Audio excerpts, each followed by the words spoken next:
Here's our host, Gary Monterosso. If I could compare him to something, it would be the sun. And it's not because he lights up my world, it's because it hurts to look at him. Thank you for that absolutely remarkable introduction. I get messages, emails, in conversation with people asking me about the status of beer events, beer festivals that are scheduled for this year. Well, as you probably know, that many of them have been canceled or postponed. I'm going to give you an update as I have them right now. And I'm going to start with the Atlantic City Beer and Music Festival, which had been rescheduled for early August. Well, that's off the table, obviously. But they did lock in a new date, and that new date will be April 9th and 10th of 2021. Now, April 9th would be a Friday, and the 10th would be a Saturday.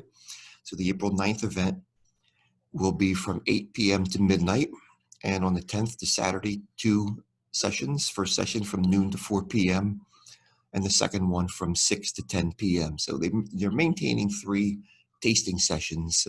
Just again, the dates have been pushed to April 9th and 10th of 2021. Now, the website for the Atlantic City Beer and Music Festival is acbeerfest.com. So you can catch all the information, all the updates through that site. Next, I want to go to have information about Summer Swelter. Summer Swelter in Pitman, New Jersey was an absolutely great time last year in 2019. Well, although they tried to coordinate things for this year, it's just not going to happen. It had been moved to August 17th. That's in Pitman, New Jersey, but it simply will not be happening this year. So look for that to return in 2021. Next, I have this information. This really became public over the last few days, and that is one of my favorite beer festivals. It's actually more than beer. It includes other beverages as well, and that's the Philadelphia All-Star Craft Beer, Wine, and Cocktail Festival. Was scheduled for September 25th of this year at Citizens Bank Park in Philadelphia. Well, that's off the table. It's not going to be happening, unfortunately. One reason why is because the Phillies' schedule has just been announced for the remainder of the 2020 season, and they're going to be home on the 25th. Now, that was possibly a factor into this, but I think the main issue, again, is social distancing, and that's something that we have to deal with, unfortunately. So that event, Philadelphia All-Star Craft Beer, Wine, and Cocktail Festival, has been moved to September 18th of 2021. Now, you can get the information from that, and you can actually book your tickets on upcomingevents.com. This is one of the best. You get 200 beer, wine, cocktail festivals, and the VIP session is fantastic. So if there's any event you want to do in 21, you definitely want to check that one out. Do have some updates for the Delaware Beer Festival. Now, this would be the second year of the Delaware Beer Festival. And this is scheduled for August 22nd. And as of right now, it is still scheduled to take place. Now, the website for that is DelawareBeerFest.com, DelawareBeerFest.com. The location is the Figure 8 Barn at the Bellevue State Park in Wilmington, Delaware. And cool thing about this event is that proceeds benefit the Trauma Survivors Foundation, which is an organization that grants scholarships to high school and college graduates who are seeking careers in the mental health field. So your money goes to a really good cause. Now, what I know about this event is, as it stands right now, is that it will be scaled down just a little bit. And I believe they're looking at doing perhaps 3 sessions this year. Again, this is the second year for it. Possibly fewer vendors and more social distancing. So the logic of going to the 3 sessions is to spread out the crowd a bit. So as of right now, this is still going to be taking place. You can get your updates at DelawareBeerFest.com. And if I hear anything, certainly I will pass that on to you.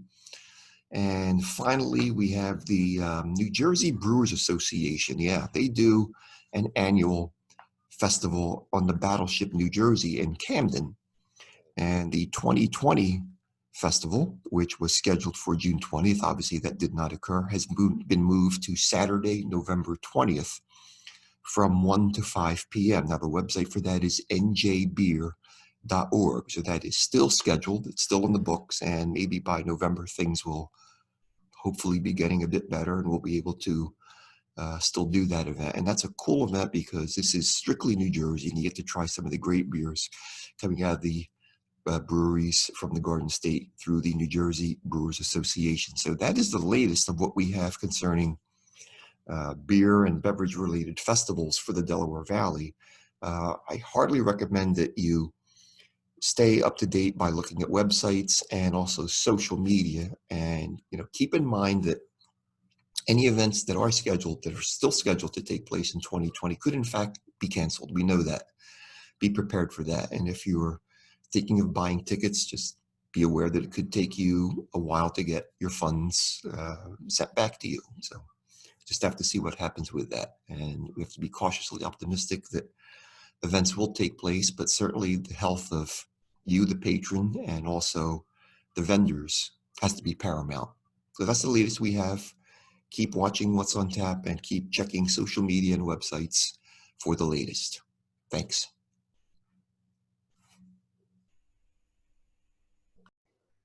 I want to introduce my guest here on What's on Tap. We're kind of taking a little left turn away from beer for a moment. I want to talk to Jay Abbasi. I pronounced your name correctly, right, Jay? Yes, you did, Gary. Thank you so much. A little Irish guy, right, Jay? Right, but you nailed it. Exactly. And I wanted to invite Jay on the show because, first of all, he came very highly recommended to me. And I mention this because there are so many of us out there who are going through difficult times. We see that every week as we talk to some of our brewery owners.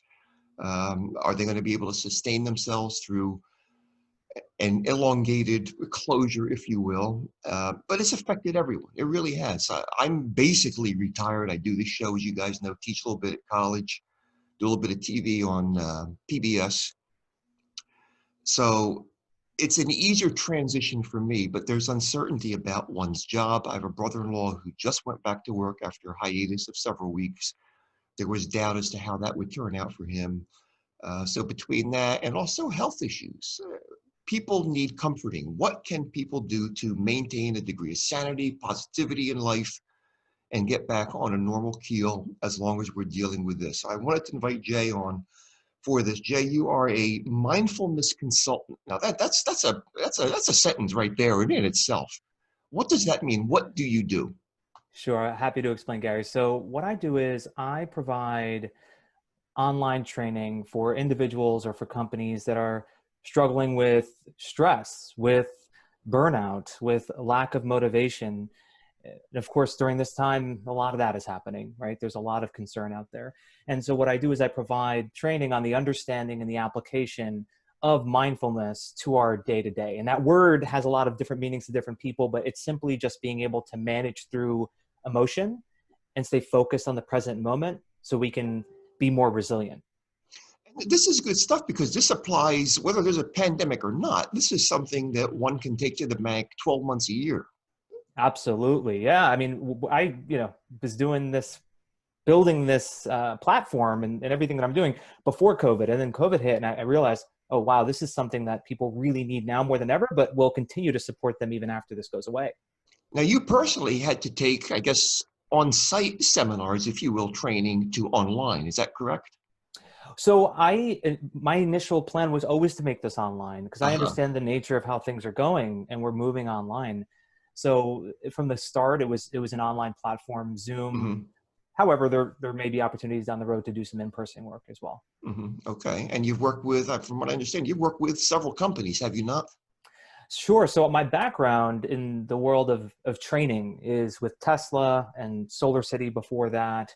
And I bounced around in helping different companies that needed help with onboarding. And so I've done a lot of different types of training in sales and leadership development. And most recently, I've pivoted towards mindfulness because I've had years of experience developing it myself due to some of the hardships I've dealt with in my life. I found it changed my life completely. Now that's fascinating. And we're not giving away any secrets because this is on your website, which we'll get to toward the end of the segment. But You went through over the last few years some very tragic developments. I know, if I hope you don't mind me mentioning, but you lost your dad suddenly and unexpectedly, what, about 5 or 6 years ago? Hmm. And I believe you'd mentioned that there were some financial issues as well. Those two, let alone some of the other things that may have occurred to you, could be enough to set someone really back and into a fit of depression. But you, I guess, were strong enough to pull out of that hole. Yeah, I appreciate you saying that, Gary. I mean, it was a tough time for me about 6 years ago. My father wasn't sick. It was a sudden thing. And losing a parent, if anyone has, they know how hard that is, especially when you didn't expect it. And at the time, my daughter was 2 years old. I was married. I had two older sisters, my mother to take care of. So I had to figure it all out.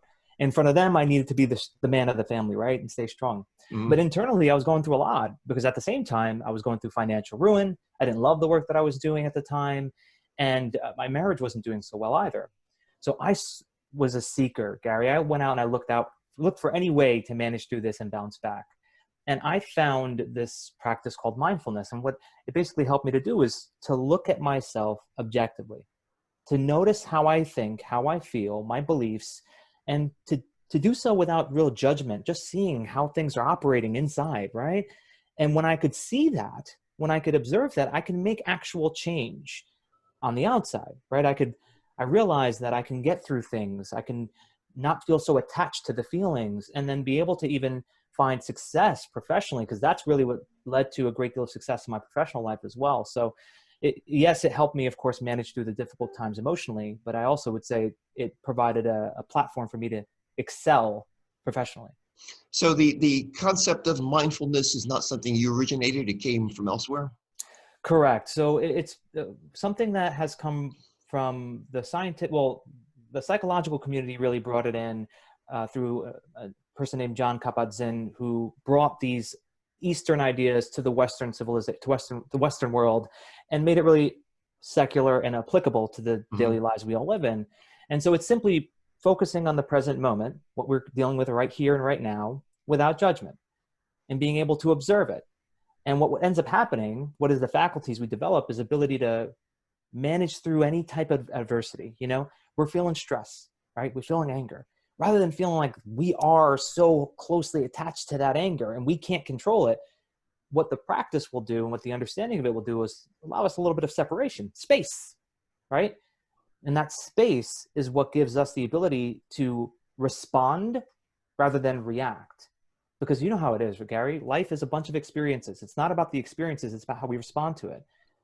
And I think that this practice of mindfulness is what I think gives us the ability to have that space and respond effectively rather than be at the mercy of everything that's happening around us. Mm-hmm. Fascinating, fascinating. When a business would contract you, for example, would this be done because they perceive a problem within, or is it just trying to keep, I don't know what term I want to use, but trying to keep one's emotions, keep employees' emotions on an even keel, get more productivity out of people? Why would a company hire you? What are they looking to do? Great question. So what we see in the workplace, and this was before COVID, is that over 80% of workers say that their work stresses them out. And what we also see in that research is when workers are stressed, when they're unhappy, they are less productive.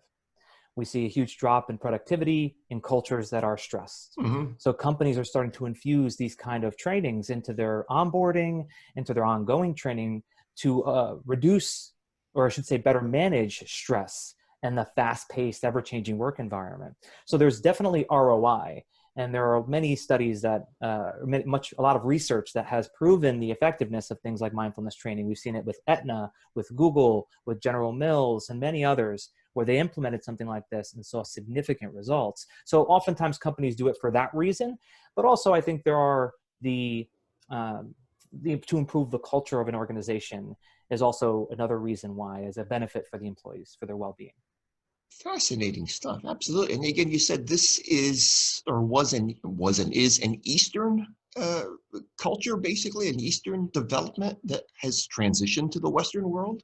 Yeah. So, many people know about Buddhism and the philosophies behind Buddhism. And so what John Kabat-Zinn and many others did was take the concepts and bring it more into a secular scientific and bring science into it.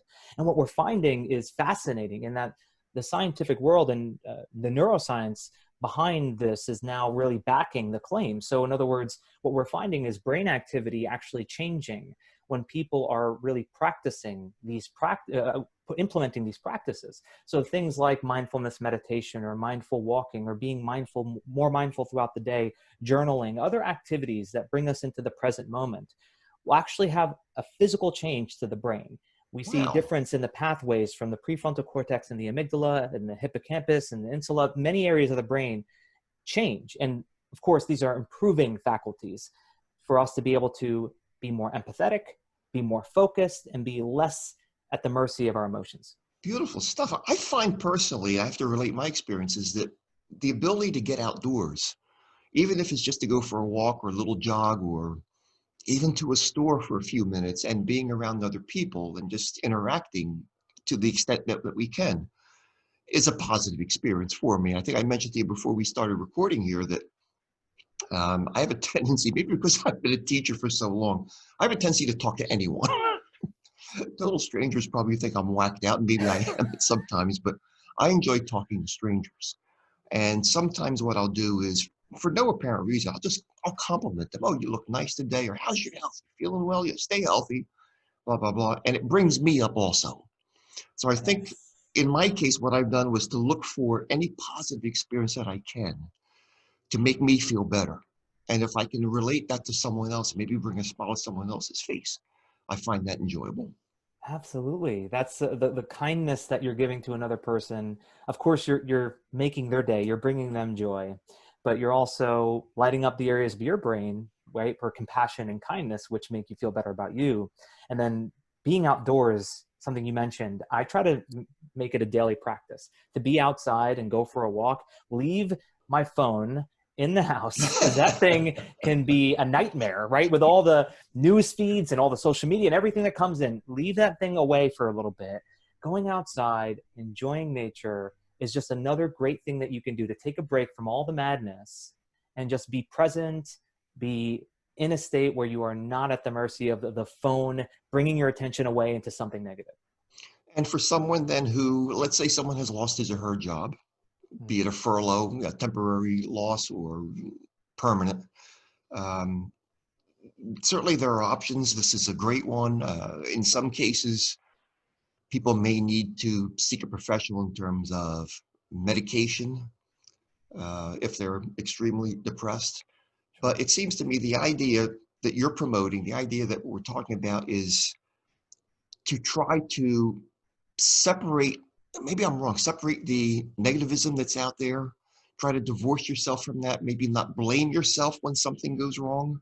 Is that making any sense? That last statement is so well said. Not blaming yourself. Mm-hmm. That's powerful, Gary. The fact is, we are wired to judge. We are judging ourselves. We're judging the situation. That is the way in which we're predisposed to this. And then our conditioning and trauma that occurs in our life and things like this, losing a job, lead us to play this blame game. We're something wrong with us. We're not enough. We're not good enough, right? Okay. So how do you shift that? I Mm-hmm. mean, there's many different ways, but one quick one that just came to mind as you were describing that is ask yourself the right questions, the questions that will best serve you. Because when you ask yourself a question, you're required to answer it. And so rather than saying, why did I get laid off, or why is this happening to me? Shift the question to, what opportunities are there available to me right now? What do I have now that I can be grateful for? What can I learn from this? When you do that, the answers will come to you. Maybe journal them, or maybe just get quiet and think through them, and you'll find that you will get the answers that will serve you. I have heard instances of people who have totally reinvented themselves during the pandemic. People whose businesses went belly up and they developed openings. They saw a niche that something was missing, whatever that may be, and just totally redeveloped themselves. So there's two ways one can go. One can either contract, fall within himself, and like you said, play the blame game. Oh, I did something wrong. It's me. I'm no good. Or pull yourself up by the bootstraps, as you did several years ago, and start a whole new career, if you will, a whole new life. And I'm not saying you started a new career, but those are the options I guess one has at this point. Right. You can't choose oftentimes what the experience or what I call the stimulus. You can't choose the stimulus, right? You got laid off, or the economy is doing what it's doing. That's out of your control. Just be aware of that. Like, be aware that this is not something that's in my control. What is in my control is my response to it. And like you said so wonderfully, I have a choice. I could respond to it with more negativity, with more blaming, by seeing everything as in my life as wrong and focusing on what I don't have, or I can shift that and say, what can I do from here? What are the opportunities? What do I have now that I can hold, that I can be grateful for? And that is a matter of choice. That is, and I like that. That's excellent. Thank you. You just expressed it beautifully. You're welcome. It's not easy for everyone to do, unfortunately. Oh, no. Right. I mean, you see that. You see that. Do you get feedback as you're doing your seminars, the work that you're doing to help people? Do you get feedback from either the company management for whom you've worked, or just individuals alone? Do you get feedback from them? And if so, what do these people have to tell you? Oftentimes, what I find is that when people start to go within, at first it could be a little scary.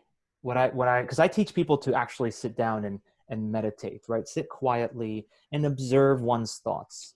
And it could be a little scary at first, and it could be hard, right? But just like, you said you go to the gym, right, Gary? The first time someone goes to the gym and they start lifting weights, it's not comfortable, right? The first time you're very sore the next day. I know I was the first few times, but after a while, when you start doing this regularly, when you start that practice of looking in and introspection, they start to gain insights into themselves that they never knew. They start to realize the patterns that they go down. When this happens, I tend to react this way, right? And what's happening to all of us, this is all of us. Many of us, we're not realizing how we react to the things that happen in our lives at a moment to moment basis. But what I get in terms of feedback is people start to see their patterns. And when you start to see your patterns and you start to understand, then you can begin to override that programming and make a better choice that best serves you. So I get that feedback a lot, where it starts hard and it's uncomfortable at first, but then it leads to a great insight into how one thinks, how one feels, how one behaves. Jay, do me a favor, back up just a few minutes. And you mentioned a percentage of people who feel, I think it was at one time or another, stress at work. Was it 80%? The number was logistic again. 83. I said over 80, but it's 83% of U.S. workers say that they are stressed from their work. And 87% of workers say they are disengaged from their work. As you mentioned, I was thinking about this. I want to pass this on to you, if I may. I told you that I was a teacher for 41 years, and I guess maybe about 15 or so years ago, there was a person I was working with. One of our teachers had developed a very, very negative attitude about the whole system, about the educational system, about the building itself, the district. And this person would relate this to many of his or her friends, myself being one of them. And I found that it was bringing me down. It made me look at the situation, look at my environment and say, you know what, maybe this person's right. Maybe things aren't as good as what I perceive them to be. And what eventually happened, Jay, and this probably took a period of about 6 months to a year, quite frankly, was that myself and another person divorced myself from this negative influence. We just stopped talking to him or her on a more social basis. It was professionally, we did, of course, but the informal meetings and the, pardon my French, bitch session stopped. We stopped it. Yeah. And it changed my attitude immensely. And I went back to where I was and I saw the positives in my job. And I loved my job. It was till this person came in and said, well, this is bad, this is wrong, and I hate this and I hate that, and I can't wait to get out of here. And I got to, well, I wanted to get out of there too. Until, as I mentioned, myself and a friend separated ourselves from it and things changed. So I guess that's the way to possibly go. If you are, and that goes definitely for negative people without question. If you have to understand, as human beings, the environment that we're in will really dictate how we feel and our attitudes. And so in an environment where you're constantly around negativity, whether that's a person or so things you consume, and I'll explain that in a minute, Mhm. but you have to remove yourself from it, because our brains have something called mirror neurons, where the mirror neurons will automatically react and copy what it is that we see. So if we're seeing negativity and we're sensing negativity, the brain will actually start to form into the same thing that it's seeing. It actually Wow. responds that way on its own. We have to try to override that, but that's will, right? Like if you're always around a negative person, you have to use your willpower to try to be more positive. And True. that's not healthy. And then the other thing I would say is what we consume, Gary, because if we are constantly consuming news and social media and things that show us the negative aspects of the world, it's exactly how what you described was happening with your colleague.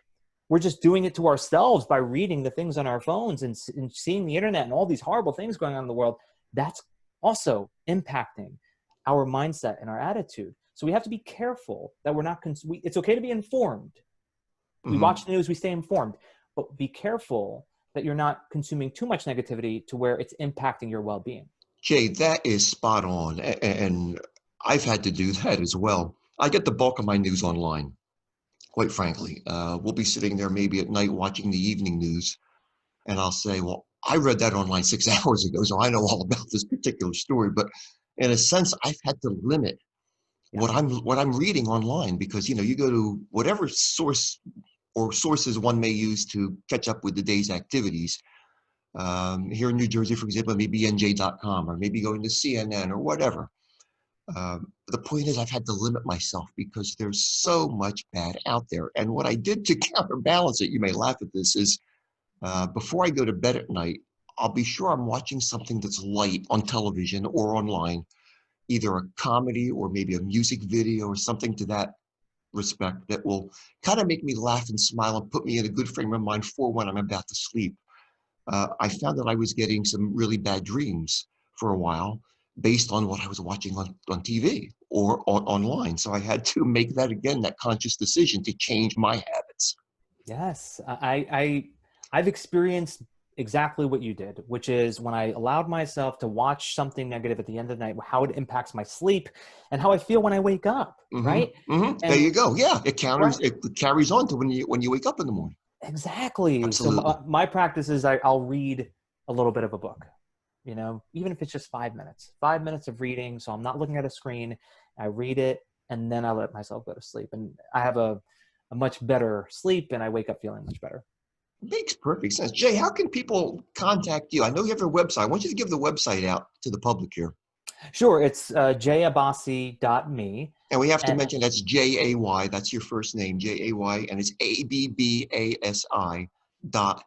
And it's a very powerful website. Got a lot of good information in there. And social media as well. LinkedIn is the community that I'm most engaged with. So if you go to LinkedIn, just search search my name, and I'm sure I'll pop up. You'll see me as the mindfulness guy. It'll pop up right away. That's right. And again, you came so highly recommended, and I'm glad I was able to chat with you today because I love what you're saying to us I here. appreciate I it, mean, it's Gary. This so was valuable, Jay. Now I got yeah. to close. I got to close by talking about beer. Do you like beer? I don't drink alcohol Okay. anymore, but But do you drink it any less? so you know what I actually have been drinking? Heineken Zero, which is actually a fantastic non-alcoholic You beer. know what it is? I showed that beer. I did some stuff on PBS. I guess it was around the first of the year. And it so happens that one of the co-hosts was pregnant. She was in her 9th month. And well, we couldn't have her drinking alcoholic beer. So I said, well, take a sip. We said, take a sip of this Heineken 0. Is that how to pronounce it? 0.0, I guess. But it tasted pretty darn good. It's great. I It mean, really is. when I'm out with friends and, we're at a barbecue or something, I'll bring a 6-pack of Heineken Zero and have a great time. So it tastes just like the real thing. And that's it. We've talked with some people. We have to get alcohol in here. You realize that we have to talk about beer. Yeah, But of part of course. it is the experience. I mean, if there are other people who are drinking alcoholic beer, you look like you're doing the same thing. So it's like the mock cocktails that are so popular right now as well. You kind of fit into the group, so to speak. Yeah, it gives you kind of this the feel, and there's a great feel, right? And you know, I used to drink beer all the time, and I've you know, I know the setting, I enjoy the setting, so I get to still have it without the alcohol for me personally. And that's fine, perfectly fine. And we have to Yeah, mention you are a New Jersey guy, right? that's right. Bergen County, born and raised, not far from upstate New York is where I live. Beautiful. Okay. Well, Jay Abbasi, thank you so much. You're an absolutely remarkable guest, and I'm so happy you were able to take time from your increasingly busy schedule to join us here on What's on Tap. I mean, you've got to be smoking, man, at this time. I appreciate it, Gary. Thank you so Right. much for Okay, taking the Jay. time. Thanks. And we will see you again on What's on Tap. Thanks, everyone.